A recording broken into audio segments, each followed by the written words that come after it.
Selamat datang kembali dalam perkuliahan Matematika 2B MA 1202. Pada kesempatan kali ini kita akan meneruskan tentang untuk membahas aturan rantai. Oke ya, aturan ini berfungsi untuk menentukan turunan dari sebuah fungsi komposisi. Berdasarkan jenis fungsi komposisi dikenal dua jenis aturan rantai, yaitu ini kalau saya punya Z dan fx dan X-nya itu hanya fungsi dari satu poba, Y-nya itu fungsi dari satu poba. Nanti untuk aturan rantai jenis 2, nanti X-nya itu bisa terdiri dari fungsi yang lebih dari satu variabel ya, misalkan S dan T. Misalkan X-nya fungsi dari S dan T, Y-nya fungsi dari S dan T. Oke, nah setelah itu kalau saya mau mencari turunan Z terhadap T, jangan lupa Z itu fungsi dari X dan Y, dan X itu fungsi dari T. Maka saya punya ini adalah fungsi Z diturunkan terhadap T untuk pertama kali untuk variabel X, gitu ya. Jadi do Z do X dikali dx dt. Kenapa di sini adalah do? Karena ini adalah turunan parsial. Karena Z punya dua peubah, yaitu X dan Y. Sehingga saya punya do Z do X.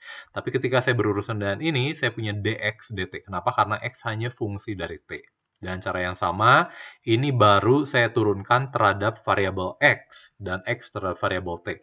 Tentunya saya perlu menambahkan turunan terhadap variabel Y dan turunan variabel Y terhadap T. Oke ya.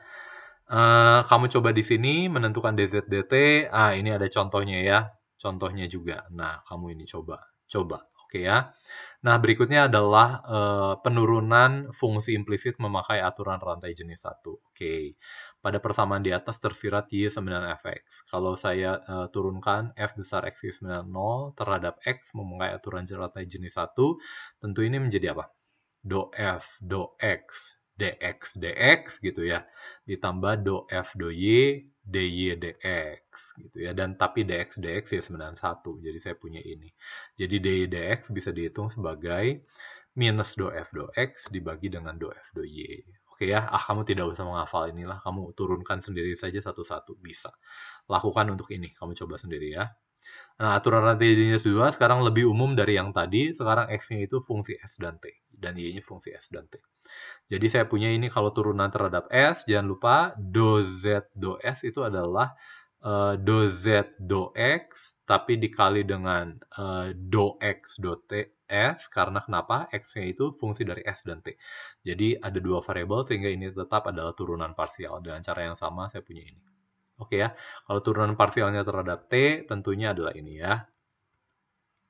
Oke, misalnya saya punya Z, ini adalah ini, tentukan dz ds, do Z, do T. Oke ya, yang menarik adalah coba kamu tentukan turunan keduanya. Atau turunan kedua campurannya, do kuadrat Z, do S, do T. Atau do S kuadrat. Nah, coba kamu cari. Nah, itu yang lebih menarik menurut saya. Nah, penurunan fungsi implisit, persis sama juga ya. Kalau saya punya ini, maka aturan rantai jenis kedua, maka saya punya do F, do X, do X, do X, ini. Jadi saya menganggap bahwa Z-nya itu fungsi X dan Y. Z-nya fungsi X dan Y. Jadi ini do Z, do X.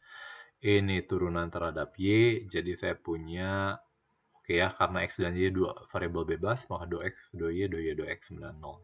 Jadi saya punya ini. Ya, tidak usah kamu hafalkan. Tidak usah kamu hafalkan. Nah, ini ada contohnya. Nah, yang lebih menarik adalah apa? Tentukan turunan keduanya. Tapi tentunya kamu harus mencoba dulu untuk turunan pertamanya seperti apa. Ya, mudah. Coba kamu lihat. Do Z, do X, tentunya Y dan Z-nya kamu anggap sebagai konstan gitu ya. Oke, coba ya. Nah, berikutnya kita akan membahas maksimum dan minimum dari fungsi dua kubah pada pembahasan sesi berikutnya. Terima kasih.